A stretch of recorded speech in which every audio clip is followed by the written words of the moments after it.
Welcome to the Mastering the Game podcast. I'm your host, Jermaine Harris. Nintendo has finally revealed the Switch 2 by releasing a video that shows what the Switch 2 will look like, and the video explained that the Switch 2 will be backwards compatible for most Switch games, but not all. Although Nintendo hasn't shared any specs about the Switch 2, it does seem to be a little bit larger than the OLED Switch, and there are some notable differences to the design as well. There's going to be a C button at the bottom of the right Joy-Con, which I assume is referring to a camera, but it also could be capture or something else that Nintendo came up with.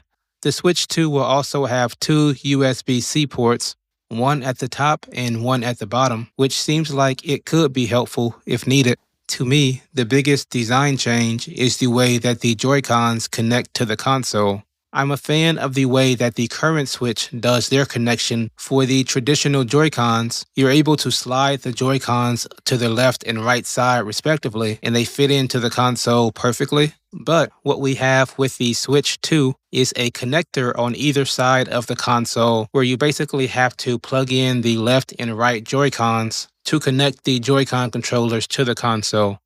That seems problematic for people that regularly have to take off their Joy-Cons for some reason.